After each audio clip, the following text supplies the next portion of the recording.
is not going to behave himself. Who are we try. kidding? You'll try? Well, just for the first 60 seconds, Have you Bailey. seen the sign that sits behind me that says, like, do or do not? There is no try. Yeah. I'm just I don't saying. know. Try you will.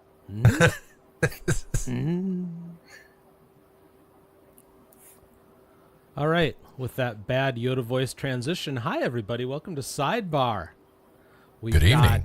We've got Bailey, and we've got Michael, and we've got Ashley in her official TCF merch. That's right. That's the True Host Rises shirt, I believe. Yes. Very It's nice. cool I purple. like it. That's awesome. And it's purple. And it's purple. There you go. Bailey, since you were too silent during the pre-show, we're going to start with you. Let's go for it. All right. Let's have fun. So, if you're a diabetic and you have had a car accident in the past because of your diabetes, do you A, don't drive again, at least until it's under control, B, drive and kill someone, or C, just drive and hope it all works out? Well, I personally would go with A, but apparently B and C is on the menu. B and C is on Tonight. the menu. at least if you're in Jefferson County, Texas. It was Jefferson, right? Yes. Yeah. Yes. That's right. Yeah, Judge Stevens. So that's what we're going to talk about, at least for the first half of the show today. Judge Stevens had a situation where he had to sentence somebody who was guilty of manslaughter because he got into a crash and killed somebody. And on the surface, you look at that and go, well, he's a diabetic. It was a medical incident. That happened, and that wasn't right. But maybe there's more to it. Maybe there's not. So that's what we're going to hash out, at least for the first half hour. Michael, you want to get us going on this topic? Well, it's an interesting topic because, yes, if you look at it just scratching the surface of it and you just kind of take that quick glance, you say, oh, okay, guy had a diabetic episode, got in an accident. That's very unfortunate. And, it's an accident. And in this case, somebody died. And that's really unfortunate. That's really bad. But, is it really his fault? How much of a situation, these things happen sometimes and it's really, really bad. But once you start peeling back and looking in the details of the case, he's a diabetic that has had that condition for quite some time. And he has had previous incidents where he was behind the wheel and had a diabetic episode and got into at least one other accident, although no one else died in that, but there was damage. Then you start to wonder, and now he was charged in this case that we're talking about, he's charged with manslaughter.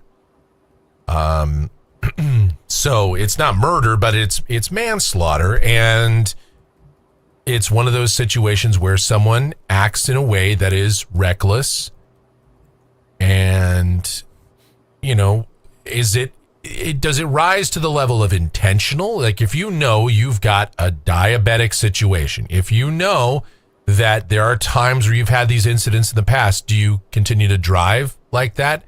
Especially if you're not, properly medicating or doing everything that you need to do to make sure your condition is under control?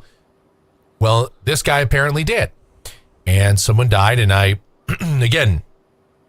don't think he's the same level as a murderer or capital murderer, or, there's certain crimes that obviously are far worse, but this is more than just accident. Okay. Pay a fine, suspended sentence, whatever, that's where I'm at with this. It's an interesting case, but, I know that we had quite the lively discussion about it already, and in the chat, and yeah, this was a tough case for sure. Yeah, and what's interesting about this also is I believe he was trying to control his blood sugar. I'm assuming he's a type 1 diabetic where they have to wear a little portable insulin device on them at all times, right? Is that, I don't know, I'm not a doctor. He had a monitor. I know that. Okay. Because he said he switched monitor providers because he claimed that there was possibly a malfunction. Okay, so this is not. I thought it would be giving him insulin. Okay, so this is just strictly a monitor. He said he switched monitors, right? Well, it could have been a pump too. That I believe Because they have if like a somebody's 2-in-1 having kind of to have device a where it's a monitor monitor like and that, pump. I'm assuming they're not a regular diabetic. They're probably somebody who has to really maintain their. Because he said it was malfunctioning on him, so I thought he was a type 1. He might So be. Yeah, I think he's a type 1. My So- But type 1s wear monitors too. my So- daughter's fiance is type 1, and he's got that kind of equipment. Exactly. So that's how I was viewing this case, and it doesn't give him any kind of mitigating factors at all. Well, some. I'll talk about that later. But he was monitoring it, but he ignored the warning. That's where the reckless part came in. So it wasn't as if, oh, he's diabetic, he shouldn't be behind the wheel ever at all, no matter what.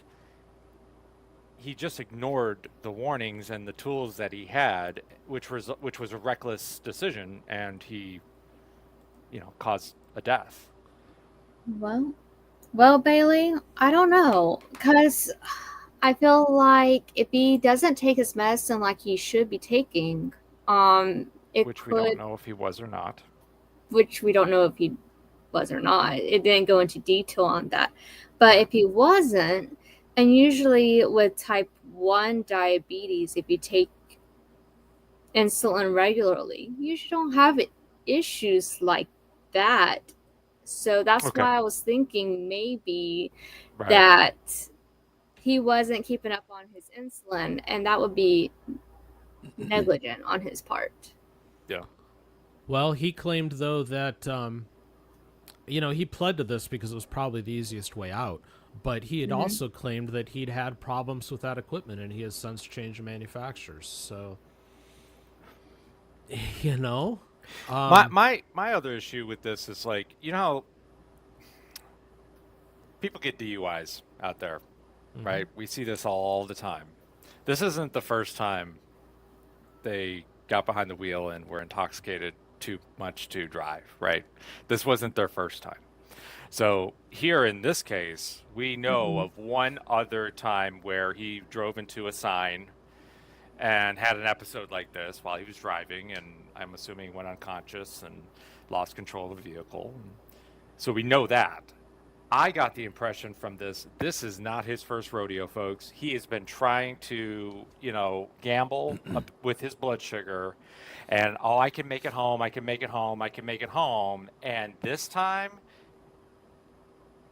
it resulted in someone's life being taken away. And he gambled. And for the state to come in and almost sound like a defense and have to explain why they're going with 5 years probation. Not even probation, Bailey. It's deferred adjudication. for 10 Meaning- years. Yeah, well, it wound up being 10 years, I believe. Exactly. But yeah.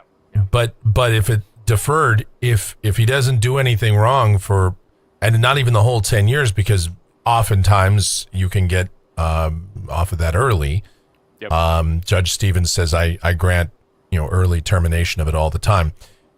Then there's no conviction on your record. That's how deferred. Right.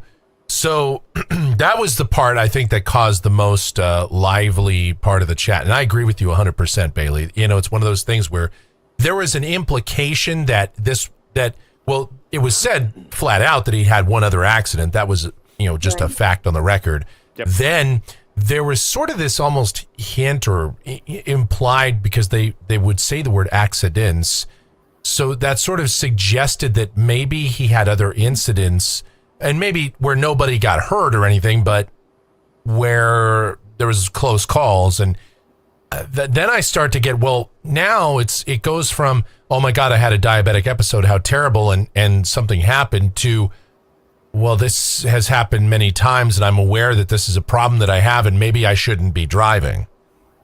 Right. And I didn't like how softly the defense, or it was the defense attorney, said about the other incident to Judge Stevens. I felt like that was a bit of a hush-hush thing. That, I don't know, in my mind, how he presented it wasn't like he was being all forthcoming with the incident with the judge. And I didn't really like that too much, because I feel like for him to make a proper ruling about this, that what was the nature of the prior accident, or like more information on that. So I didn't like that too much. But he did, because of this recent accident, he did get his driver's license suspended. So that was at least a positive, but that doesn't mean he can't drive. Like, he can drive on a suspended license, I guess, if he wanted to. And that's kind of one of my worries. Like, if he wanted to go out and drive without a license, he could still very well do so and still jeopardize people. So well, he can apply to get it back, and that's the other thing. Is, I mean, this is not it's not a permanent, license suspension either. Right. I think Judge Stevens, where he kind of got a little concerned when the state was talking about 5 years, and the reason why was there's a medical kind of condition, an element of that, and Judge Stevens, because you know how he is, he's like, and then he kind of just looks up, he's like, well, if it's a medical condition, then why? Like, in other words, he was worried, maybe I shouldn't be taking this plea, because if he has a legitimate defense, like, I don't have to take this plea. Judges don't have to accept this plea. And so Right. then the state had to explain, and only then did they say, well, he had a prior accident. This is why we consider this manslaughter, because there was the element of culpability of recklessness. Right. It matches the elements. And Judge Stevens, being the great judge that he is, you can see he was trying to go through that checkbox before he even proceeded on this. And he talked about, okay, there's intent and knowingly intent. And that's actually the teaser right in the beginning of the show. He's like, yeah, of course, somebody died. Like he made a bad choice, and he ignored the beeper. So the state really had to kind of weave this a little bit to make sure that this was going to be an okay plea. But I think the judge was just like, this is not enough. Like, no. So I wanted to backtrack just a little bit on something you said, Bailey. You mentioned that your take on it was the guy rolled the dice. Yeah, he gambled on his blood sugar. And risked the entire community. Can you explain to me what you think the motivation might have been for that? Why would he gamble? Why would he roll the dice? I'm wondering. He took this plea again because it was probably the easiest, cleanest way out of it, especially if the state was just, hell bent on doing something with this. Yeah. But I wonder if it's more a situation of his diabetes is just unstable, and it's hard for him to control. And you could argue, well, if he knew that, he shouldn't have been driving, so be it. Oh, I see where you're coming from. But yeah. but he might have left his insulin at home. That was an idea of mine. Something he might not have had what he needed on him. I'm not sure, Dan, but that's kind of what I was kind of thinking. I see where you guys are coming from. Yeah, don't get me wrong, I had mitigating factors in my head already too, because you guys know I love to wear the defense hat all the time. And I understand how the defense and the state came up with this agreement in my head, because of all of these types of questions that you're raising and we are all raising. Can the state prove that the equipment was calibrated and was functioning properly? What happens did it give him a warning early enough before his blood sugar went down too low? Is it working properly? In other words, I'm assuming when somebody has low blood sugar, there might be delirium. They might not make the right decisions. So, state, do you really want to try to prove this case and take it through trial and do all of this? Like, we can do that, or 5 years probation. And if I was the defendant and I was the defense attorney, I would feel really good about that deal. Like, dude, 5 years probation. Yeah. And as Michael said, where do I sign? it's deferred. So if you just be good for 5 years or maybe even shorter, if you just act really good, it's slashed off your record. It's like it never even happened. Right. So I would feel like that's a really good deal. And Judge Stevens was like, no, we're going to jack this up. Yeah, but even then he can be out in 3 1/3. That's right. He did say that, yeah. So, I mean, how much was it really jacked up, eh? But what interested me, because I wrote down this quote, he said he appreciates something. I don't know how he started the quote, but he said he appreciates the sanctity of life and appreciates the loss of life. And that's why he's doing, and these kinds of actions, he said, have a cost. And his sentencing was 10 years deferred. Well, I guess that's where I'm struggling, Bailey. You just said these actions. Mhm. I still am not convinced what the action is. Again, I think he took the plea because it was the easiest way out, but I'm not sold based on what we saw that this was done with intent. Yeah. I think it's more Well, like I yeah. think it's more inaction than action. But That's an interesting way to put it. But like what you said, Dan, it might have been it's just out of control. But I'm guessing he might have, I mean, people with type 1 diabetes have had diabetes for a while usually. So it's Type 1, you're born Yeah. with it. Right. yeah, exactly. So that's why I don't know. I feel like he should have it under control by now. I will Not tell you that it's necessarily. a floating target. Again, to reference my my daughter's fiance, he's type 1, and they've spent time with us. They visited us earlier this year, and the amount of monitoring and adjusting that's constantly going on, there is a lot to it. But, Right. he works in the medical field. He drives every day himself. So, I mean, it's not like the guy can't get on with it. It just has to be managed. But he's Managed. been able, for the most part anyways, to manage it. But there are different levels, and sometimes things just go kittywonkus really fast. And I wonder if that's more the case here. I I mean, I think it's great that he's on a deferred and it'll get wiped, but I don't necessarily see a willful intent. well, I don't know. We had to prove. Well, I know what you're saying. Yeah, but There is I no think the proof. difference between I got a phone call that distracted me. I think the difference between so here's the thing, man. Like a life was lost. Accidents happen out there, right?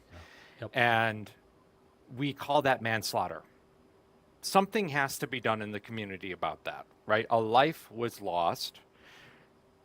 Apparently this person had a accident. We don't know many details about the case other than he accepted a plea deal. And the community has to do something. And I think that's why the state and the defense came to this kind of 5-year, 10-year probated agreement because of maybe the facts that you guys are bringing up. You know what I mean? Like it's kind of messy, but there needs to be a punishment. I have a different idea on what the punishment should have been, but I'm going to save that. I want to hear more about what you guys think and your reactions to what I just said. Yeah, And does there what, need and to be a what, and what punishment? Kim just said, it's not malicious. I don't believe it's malicious at all. I mean, there's nothing to gain from crashing into somebody and killing someone. But yeah, it's whether did he do what he was supposed to do or like that type of thing. So The only thing that would be on my punishment list, because I disagree with you, Bailey, I don't think there needs to be a punishment, not for a medical issue, but I would say you're disqualified from driving because clearly Yeah. it's not under control. So the idea Which is him kind not of a having- punishment Yeah. in a way. Oh, it is. So in other but I mean words- that would be the farthest I would go with it because and the that- idea that we need a pound of flesh because somebody died, No, not necessarily, because I love how we. I love how we for always lack have. for lack of a better way to put it, shit happens, and it's unfortunate for sure, and I feel bad for that family for sure. I also feel bad for the guy who caused the accident because of his medical situation. Yeah. He's going to have to live with that the rest of his life, and it's going to True. suck. Yeah. True. I find it but I fascinating don't how think there we has all to be a pound of disagree flesh for it. on the punishment things, because we've been on both sides of this kind of. I agree with the driving, and I think it should have been considered the first time he wrecked too about that suspended license, but that's just me. So are you guys saying the only punishment should have been a suspended license? Not a suspension or Not revocation. necessarily.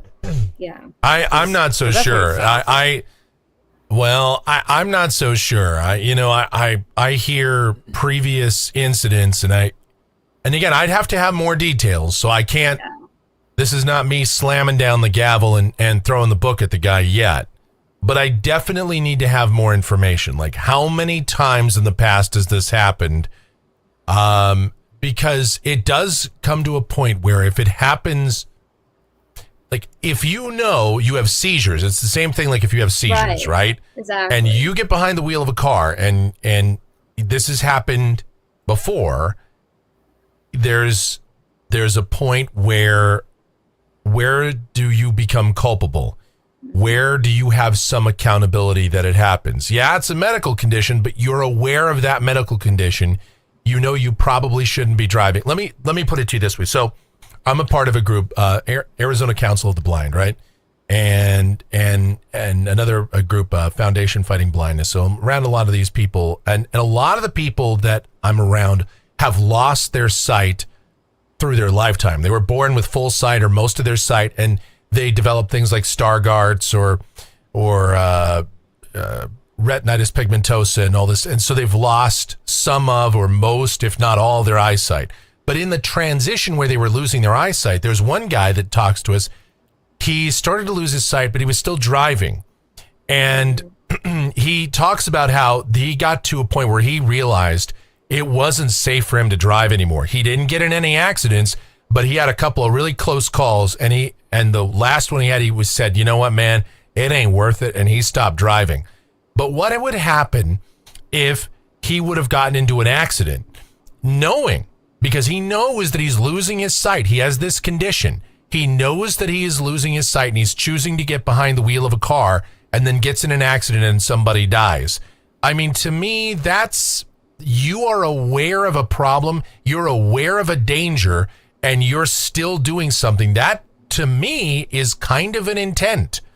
Now, it doesn't mean I'm deliberately going out and I'm going to kill someone today, bastards. But no, but you are aware of a risk and you're, as Bailey said, you're rolling the dice. Now, I can't say that's the case with this guy because I don't know. But if that is what's going on, then yeah, I definitely, a pound of flesh, I don't know, a few ounces of flesh at least, though. You know, Right. Yeah. I mean, And to piggyback off of Michael really quick, I have a friend a friend that has seizures, like Michael just mentioned. And her parents got her an automobile. I think it was a Volkswagen, but it has like an emergency assist thing. So if she has a seizure or something, it automatically pulls her off to the side of the road and stuff like that to help mitigate any problems. So maybe something like that would assist in this scenario. I'm not sure, but I think there are ways to deal with issues like this. But yeah, especially since it wasn't his first time. That's what I'm getting at too. Well, let me put this out here for you, Michael. So you're talking about like a known risk and like trying to mitigate it, right? yeah. Okay. So, little family history for me. Pretty much everybody on my father's side, especially, dies of a heart issue. unless something else gets them first, but they have a heart issue. The amount of heart attacks has been crazy.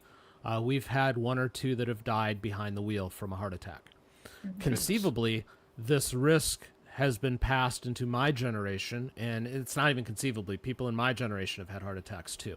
So,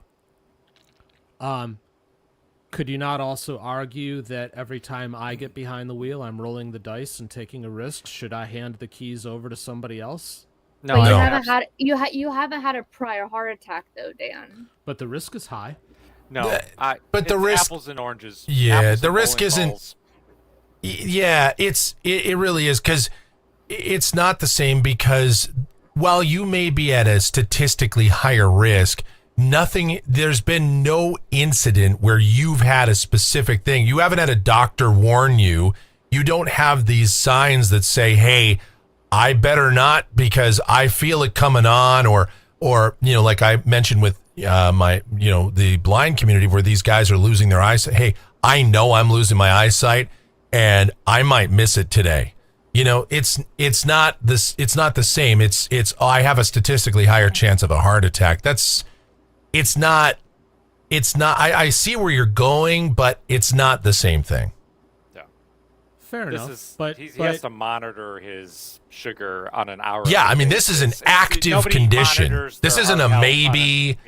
Yeah, this isn't like there's this small, slim fraction of a chance every single day. I mean, that's like, hey, I could have an asthma attack. I mean, if I was able to drive, if I actually had the vision to drive, I could have an asthma attack or I could sneeze because I have allergies. I mean, at that point, we're getting into the realm of ridiculity. It's like, But this is why we have trials, folks. Yes. Why we have juries. So Yep. if you Correct. have questions and you have doubts about this, I Go to mean, trial. who knows? If this guy went to trial and made an argument, maybe one juror would be. it know would what? just This take is- a single Dan. That's Right. all it would take. But Pretty much. Guess, but then guess what? We don't know what happens behind closed doors between the state and the defense. We don't know. That's It's like correct. Of course not. you're gonna have to pull up victim impact statements and families. You're gonna have a police officer who's gonna have to explain the circumstances and what he saw, and it's going to be a whole thing.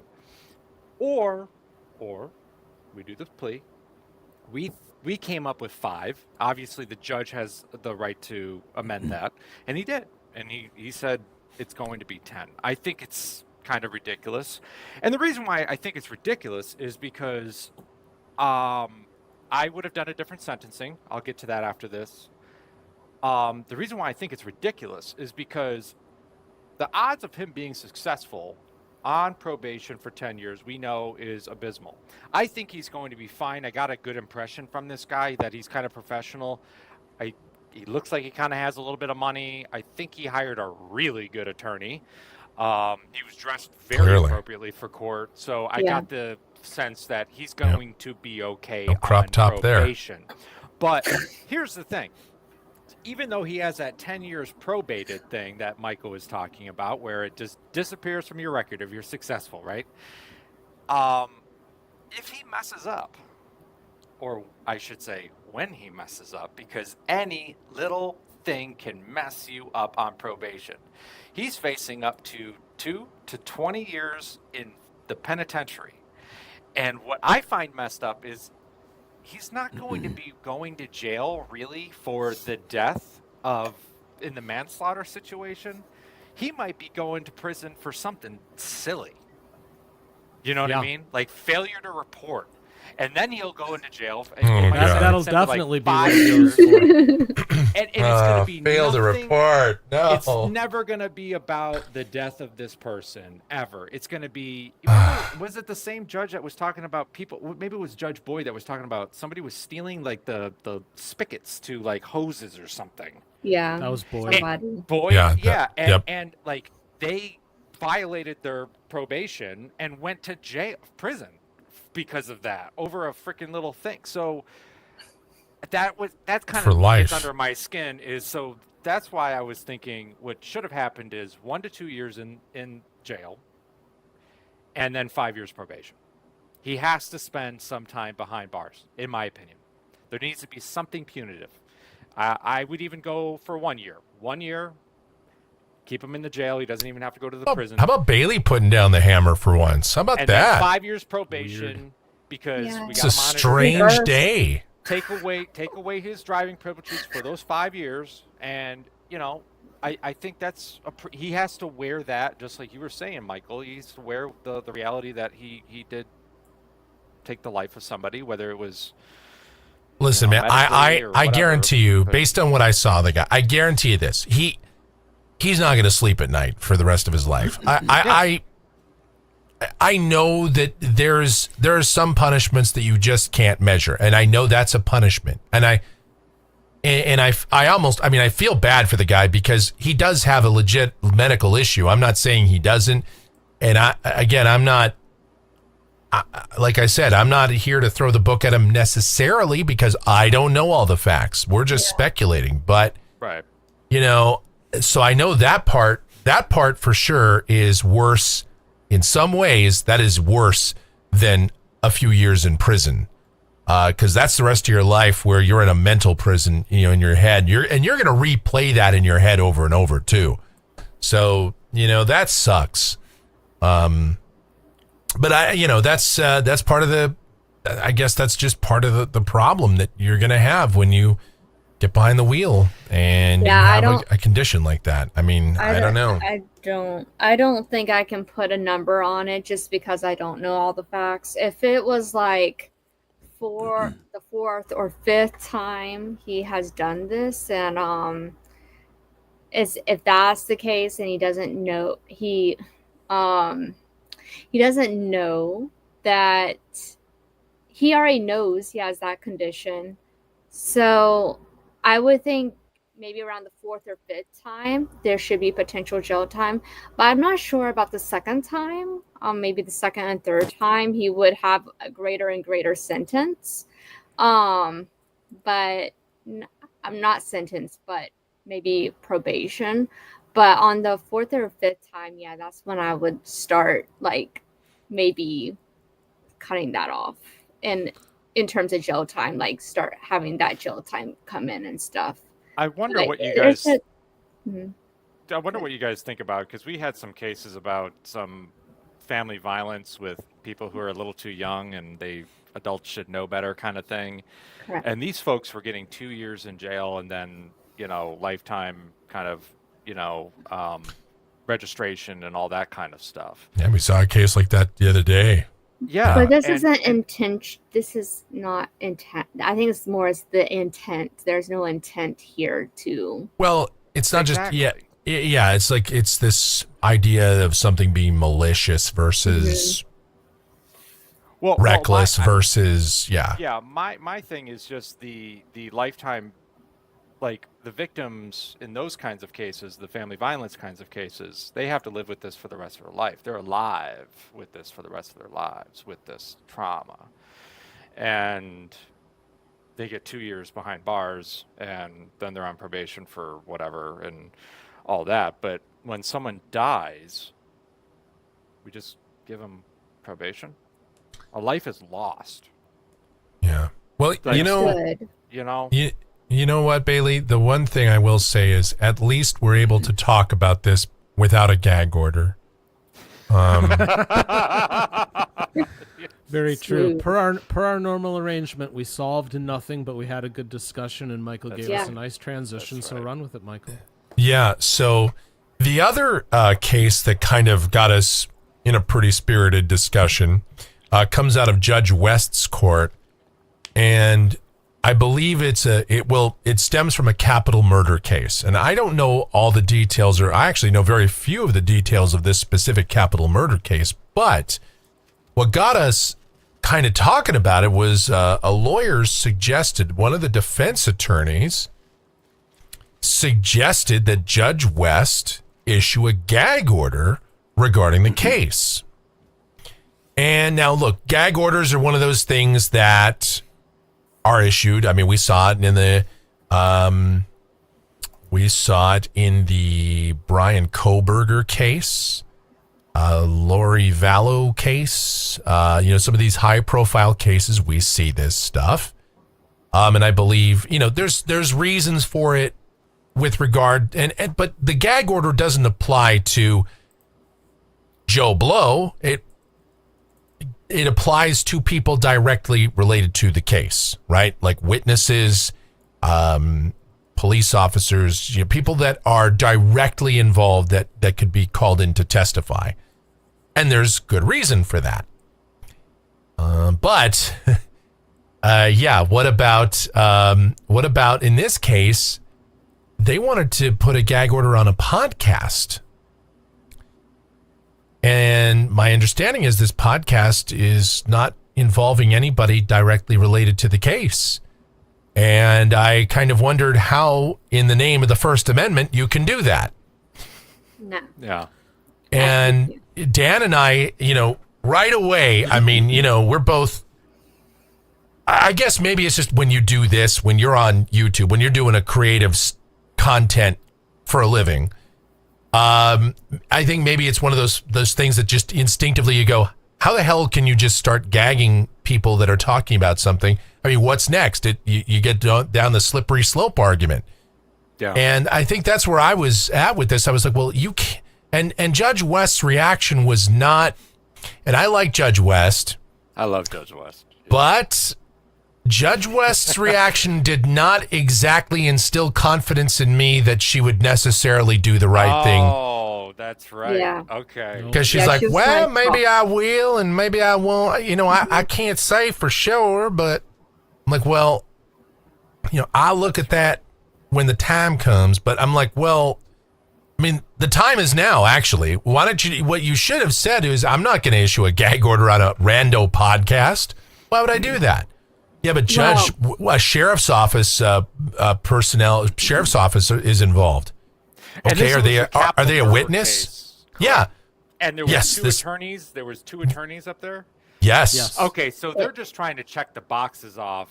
That's what they're doing, because this is a serious case. For sure. Yeah, but Judge here's West, I think, kind of had to do the whole him and ha, like, okay, I'll give No, she you a didn't. hearing about this, and because we got to check that box. You know Number what I mean? one, she didn't have to hem and haw. Number two, she not only didn't have to, she didn't. Yeah. She flat said, so just to fill in a couple of little blanks here for everybody, right. What went down was they wanted this podcast, and it kind of implied maybe more than one podcast, gag ordered, because there were apparently members of the sheriff's department who were talking about this case. But there is no evidence that any of these sheriff deputies were directly involved with the case, so they would be third party. Their speech should be protected. Yeah. But how West ended it was, I will call the sheriff's department and talk with them, and I'm sure they'll understand. Yeah. That is how she ended it, which isn't a hemming and hawing. It's a, I'll see what I can do for you. I'll make a phone call. Yeah. I like Judge West a lot. She can take that ruling and put it where. Yes. Right where the sun don't shine. Yeah. I do agree. Yeah. And quite put frankly, it in the ground and drill for oil with it. I mean, If I ever got a call from a judge who asked me to do something like that, I would suggest that very thing.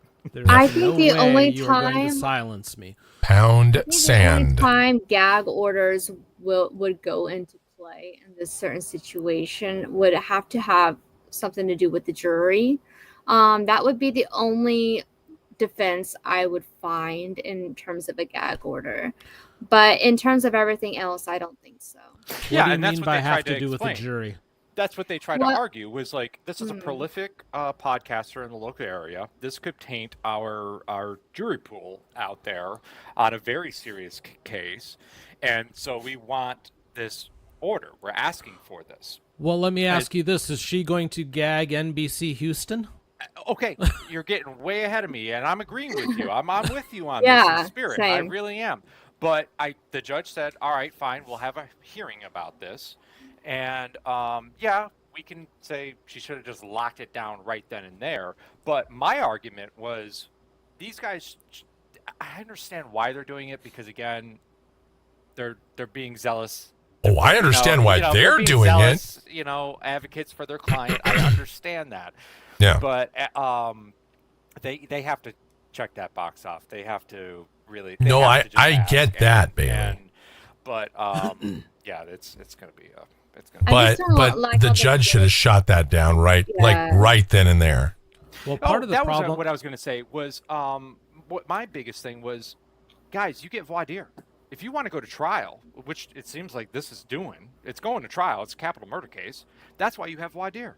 That's why you question the jurors, the whole pool of them, and you ask them, did you see this podcast? Did you watch this? Can you be a fair and impartial jurist on this trial? Can you, is it a capital murder case? Can you do this?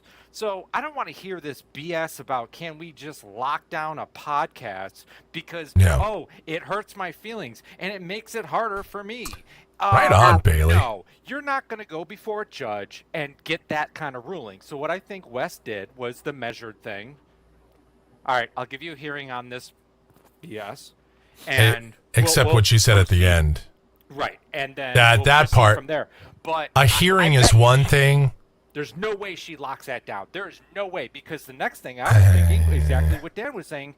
Oh, there's a big trial. Oh, I don't want MSNBC to be reporting on this. I don't want CNN to be reporting on this. I don't want Fox News to be reporting on this. Good luck with that. No. See, We are part of the transparent in our courts. Now, Yep. we have certain exceptions with minors and certain delicate cases where we don't film them. But yeah. And good if luck you with can't that, find guys. an impartial jury, I guess they can just move the case or something. That There's happened. big But, time oh. cases that happen all the time across this country. Exactly. And they find impartial jurists, whether it be Exactly. yeah. So it happens all I was the playing time. kind of like the opposite. I understand what the defense is trying to do, but I don't think, like Bailey said, voir dire and just, they'll find people. But I think they, check it in the box. Like part you of the said. problem too is, quite frankly, podcasting or being on YouTube, the things that Michael and I do and have done for some time now. Yeah. It's not viewed by especially the established people like judges and stuff. It's often not viewed as like real media. Right. To be honest with you, it's more real and more relevant than what the established media, what the mainstream media is Right. presenting. And I'll argue that all day long because that's where everybody is running. Yeah. Where do you get your news now?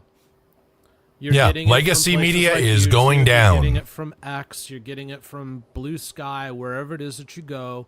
You're Right. getting it from those places. Nobody's Well, an sitting impartial down source. to watch the nightly news anymore. Yeah. So that's instantly part of my frustration is that this medium is looked down on so many people by being like a second class thing. But the truth of it is it's a first class thing now. Because it's dominating. And if you don't believe me, just look at the power that it had the last election cycle and how many people it brought to the forefront. And I'm not just talking about our president. I'm talking about all of these people, even in local areas. They were all going on podcasts and everything else because that's where and stuff previous happens. elections too. Not just, I mean, it's, and the other thing is, Dan, is, you look at how many people, I mean, look at just YouTube viewership across the board.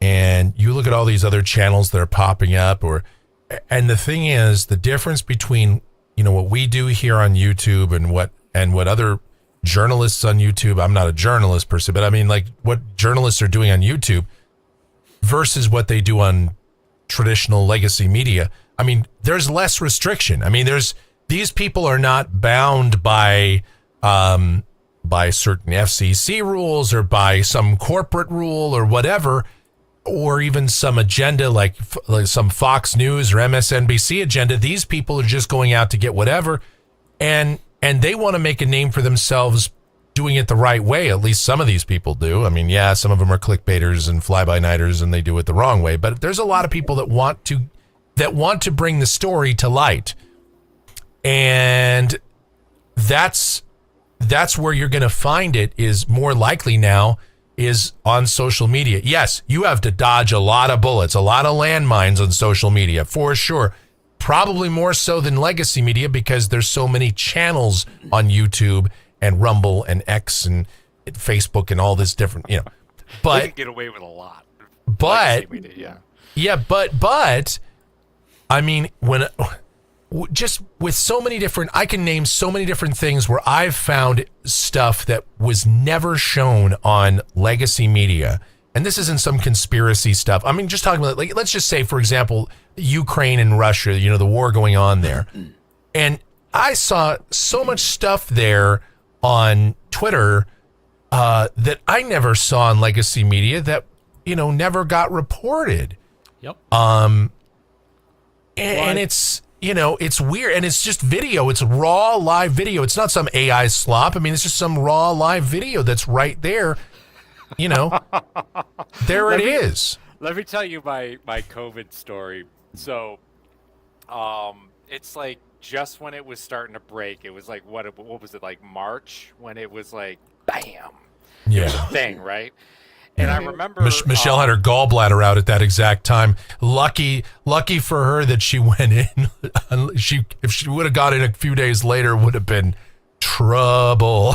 And I won't lie, I was on my phone like this on the toilet, and I was like reading the news, the legacy news, right? And I'm like, A visual. and I'm like, well, I have to run to Target anyway. Like, I should probably. Oh, I'm running out of toilet paper. I should probably go to, like, I just generally needed toilet paper, and so I go to Target, and because I'm not on social media, remember, I'm completely in the dark. I'm relying on legacy media and all that stuff for information.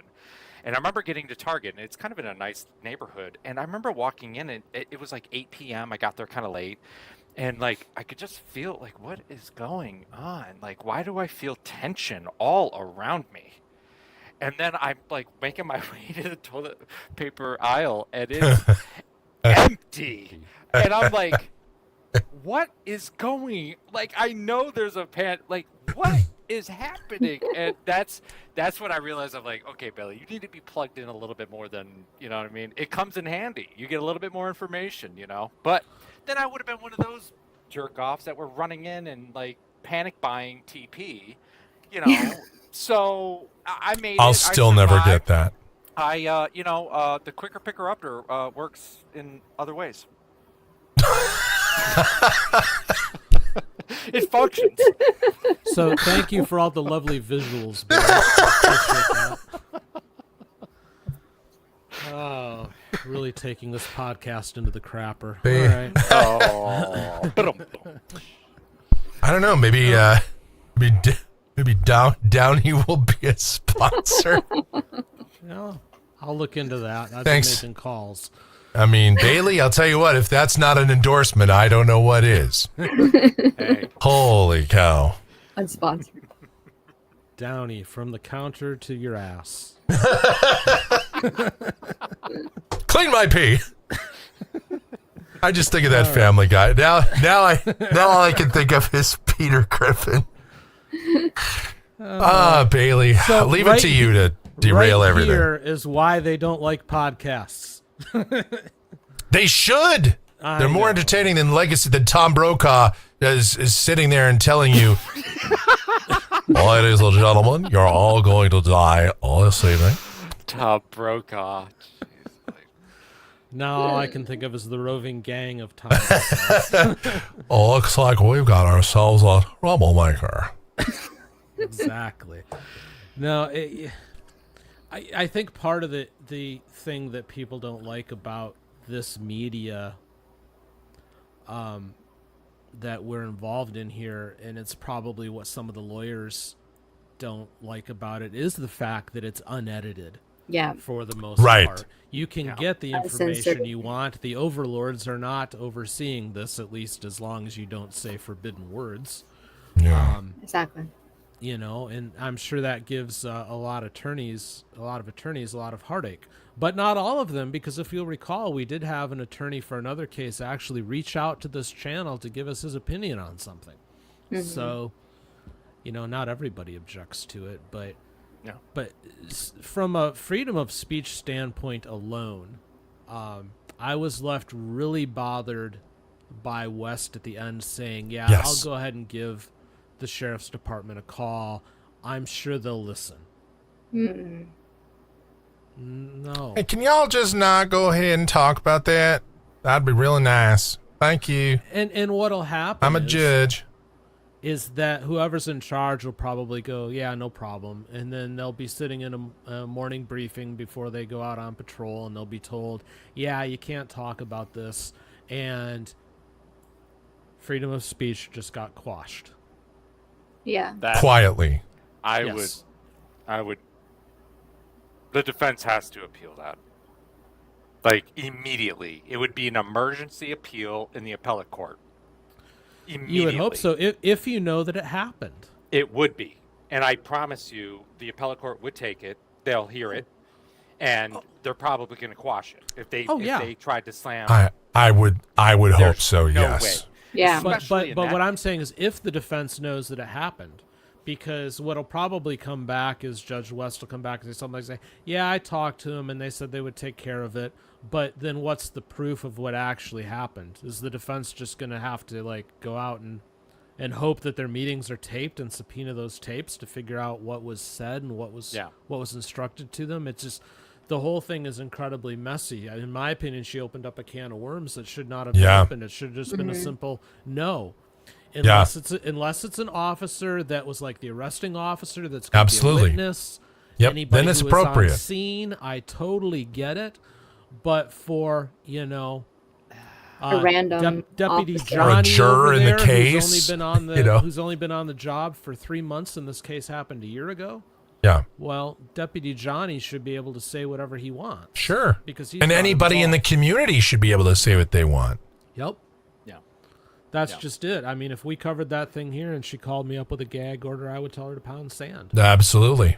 There's just not a chance. I mean, very politely. Yes. Could you please love go your pound work. sand?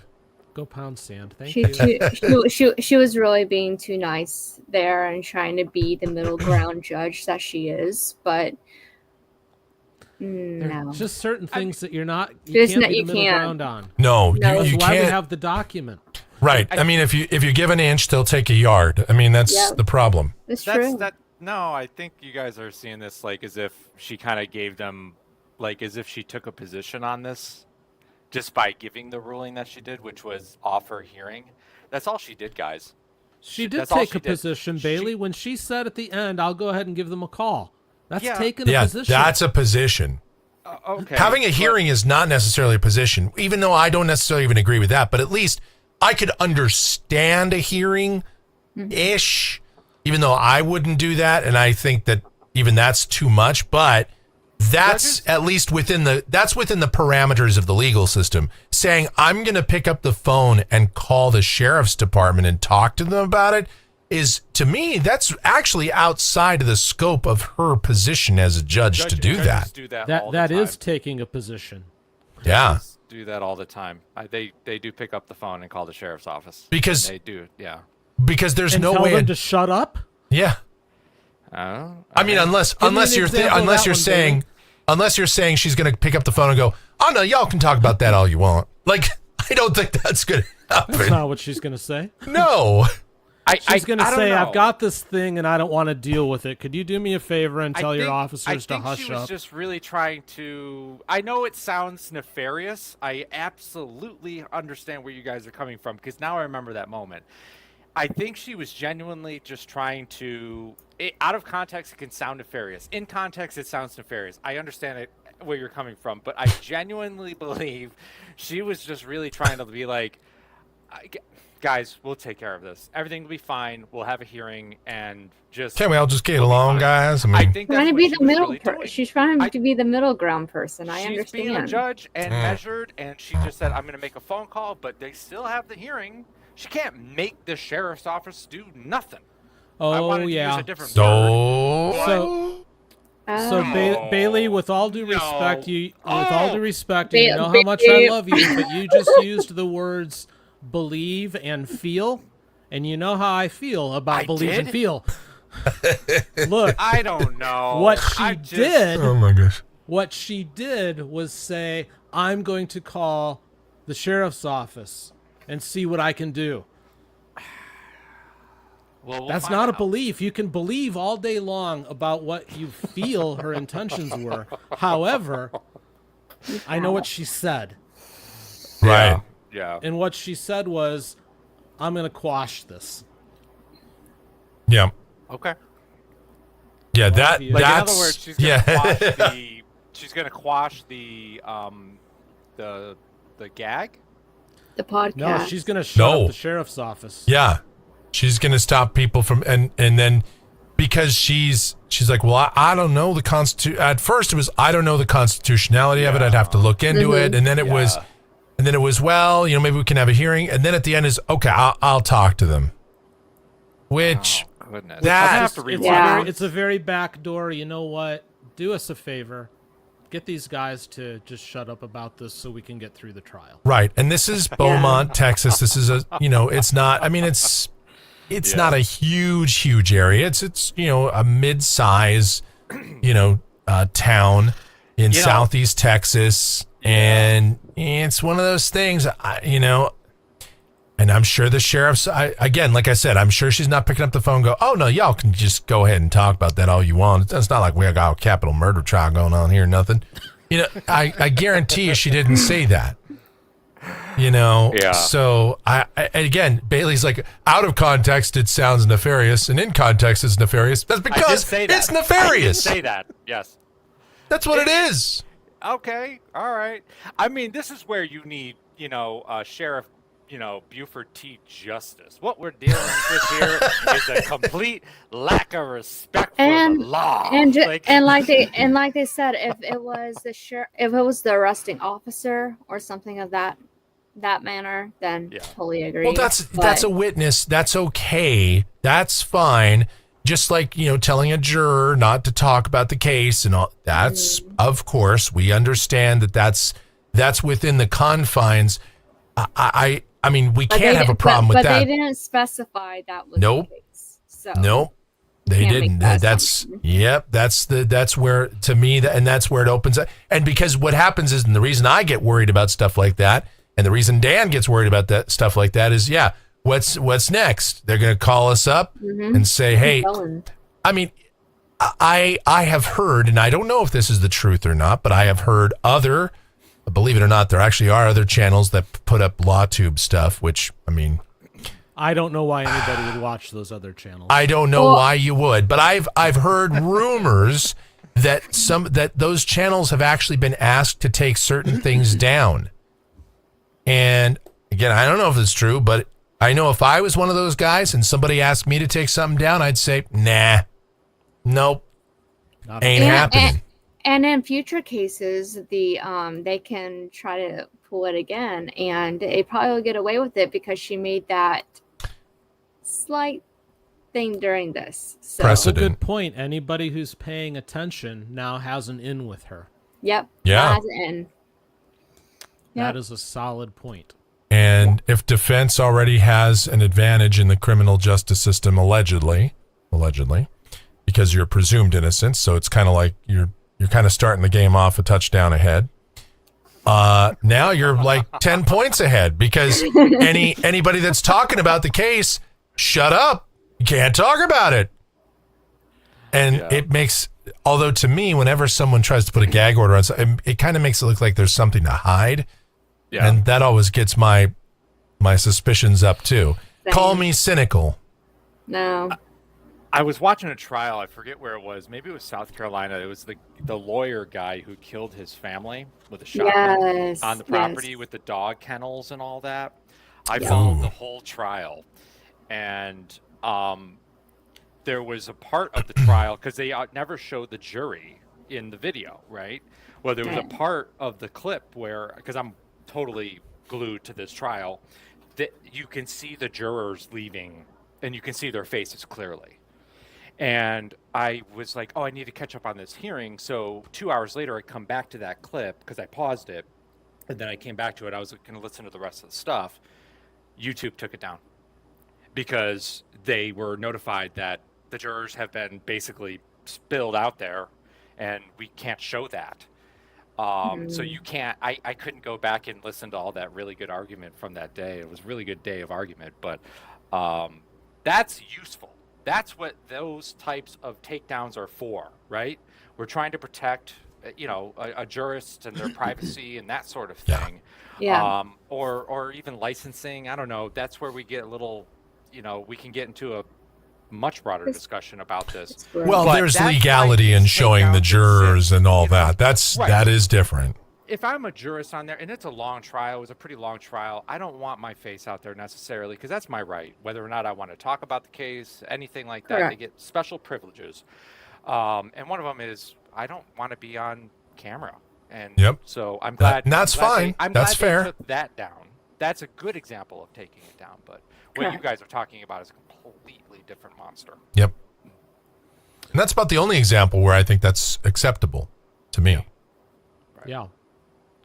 Well, and that's after the fact, not gagging ahead of time. Right. Well, and exactly too. That's not a preemptive strike. Good Yeah. point. Correct. Good point. Yeah. So, not per our usual arrangement, I think we solved something and we're in agreement Oh yeah. Kind What's of. that? that it wasn't right. Yeah. Yeah. Yeah. Even Bailey, after I lectured you, I think you might kind of be okay, maybe a little bit. I love learning with you guys. That's why I love hanging out with you guys. I mean, I learn something new every time I hang out with you guys. So it's been fun. That's You're why a we growing do boy, this. Bailey. trying. I'm so Every proud day. of you, son. I'm going Every every day, day, too. man. Every day. I'm working. Michael, final thoughts? You know, we're all growing, actually. It's not just Bailey. We're all now. Some of us are growing horizontally, like myself, but for the most part, I think these kinds of discussions, I really enjoy this. I really do. It's very enlightening, and I tell you what, man, I am very glad to be doing this with you guys each and every week here. Sidebar, everybody. That's right. Michael, the radio guy. Bailey? It's Hype. always great hanging out with you guys and talk about these kind of, swim in the gray area. I think we're really good about swimming in the gray, and not everything's black and white, and we kind of figure it out and kind of. I love learning from you guys, like I said, and like before we get into this show, I don't know what your opinions are on these things. We know what we're going to talk about on the show, but we don't talk about what we're going to talk about on the show, if that makes sense. So it was really cool to see where your thoughts and your angles were coming from. I love that, and I love learning from you guys, and I'm glad we can disagree and have a great time doing it. Finally, love to Kim. She said, good show. I love you so much. And don't pick up any cases out there, anybody listening, because otherwise you may be just featured on Sidebar. Ashley. Well, judges have a difficult job. I understand that they have a lot to do. They have a lot of responsibility. They do need to think more before they say anything. They need to be careful of what they agree to, and so they don't end up on Sidebar. Yeah, Fair enough. no, yeah, don't want to be here because we will scrutinize you a little bit. A little bit. Just a little. So, anyways, but in all seriousness, I appreciate learning with everyone as well, and seeing all the arguments, and I learn something every day here, Yeah. and I hope to keep learning as we keep doing Sidebar. So, Very good. That's Let my me thoughts. leave you all with this. We are four people who probably couldn't be more different in a lot of ways. yeah, That's right. Except for the fact that we've all rallied around what we see in the courts. But we have incredibly different backgrounds, incredibly different experiences, incredibly different views on the world. But somehow we managed to get together, talk, get along, And I don't remember the last time I was in a group of 4 people where we enjoyed each other's company this much. Yeah. So I tell you, Yeah. world, this is how it's supposed to work. This is And how it can happen. society is supposed to function. Stop siloing yourself into teams. Open up, talk to each other, and you'll be real amazed at what you find. That's So right. we'll leave Right you on. with that. We will be back tomorrow morning live on this channel, 10 a.m. Eastern, 7 a.m. Pacific, a half an hour early for channel members. The next sidebar will be next Tuesday, 8 p.m. Eastern, 5 p.m. Pacific. Yeah. And See you there. thank you to all 3 of you, and thank you, audience. This has Thank been you, Dan. fun. Thank you, Dan. Thank you, Take Dan. care. God bless. And everybody. thank you, audience. Bye. Bye bye. Take care.